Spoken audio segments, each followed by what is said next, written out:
গমিরা বাংলার একটি মনোমুগ্ধকর মুখোশধারী নাচ। গমিরা শব্দটি এসেছে গ্রামচণ্ডী বা গ্রাম দেবতা থেকে। বাংলায় গ্রাম মানে হলো গ্রাম আর দেবতা মানে ঠাকুর বা ভগবান। এই গমিরা মুখোশ নাচ শুধুমাত্র পুরুষ নৃত্যশিল্পীরাই করে থাকে, এমনকি নারী চরিত্রগুলোও পুরুষেরাই করে থাকে। এই নাচের আবার কিছু নিয়ম আছে, যেমন ধরো নাচের আগের দিন এবং পরের দিন শুধুমাত্র নিরামিষ খেতে হয়। নাচের দিনই উপবাস পালন করে এবং অভিনয় বা নাচ শেষ হতেই কেবল ভাপানো আতপ ভাত খেতে হয়।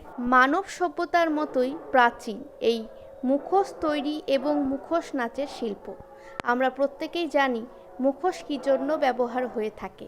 ভারতের প্রায় প্রতিটি রাজ্যেই বৈশিষ্ট্যযুক্ত মুখোশ রয়েছে, যেমন ধরো পশ্চিমবঙ্গ, উড়িষ্যা এবং ঝাড়খণ্ডের ছাউ মুখোশ, আসামের মাজুলির সাঁতরা এবং ভাওনা মুখোশ, লাদাখের বৌদ্ধ সন্ন্যাসীর মুখোশ, মালদা জেলার গম্ভীরা মুখোশ, দার্জিলিংয়ে বাগপা মুখোশ, উত্তর ও দক্ষিণ দিনাজপুরের গমিরা মুখোশ ইত্যাদি।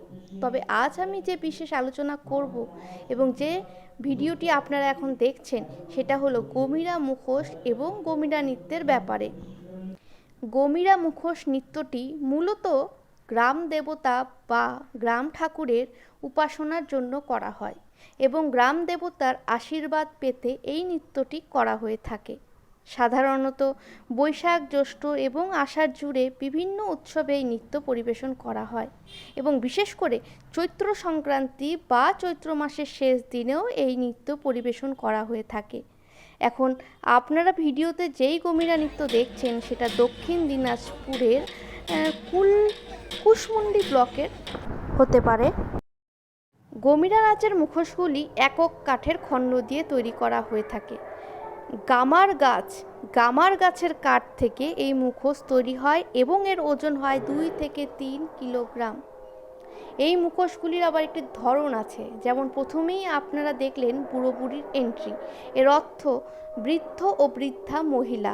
ভগবান শিব এবং দেবী পার্বতীর মানব অবতারের প্রতিনিধিত্ব করে এই বৃদ্ধ এবং তার স্ত্রীর জোড়া মুখোশ।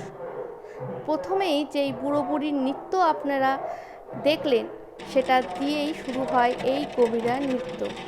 তারপর আসে বাঘা। বাংলা ভাষায় বাঘ মানেই হলো বাঘা। বুড়াবুড়ির পরের চরিত্র হলো বাঘা। এরপরেই আসে চামুণ্ডা কালী। চামুণ্ডা কালী যিনি চন্দ এবং মুন্ডা নামক অসুরকে বধ করে থাকে। এই চামুণ্ডা কালীর 2 সঙ্গী হলো ডাকিনী বিশাল ও শিকিনী বিশাল।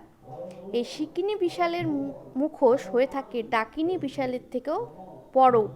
এরপর আসে নারা রাক্ষস, যে কিনা একটি অসভ্য দানব এবং গমিরা নৃত্যের ভয়ঙ্কর চরিত্র। এবং সর্বশেষে আসে নরসিংহ।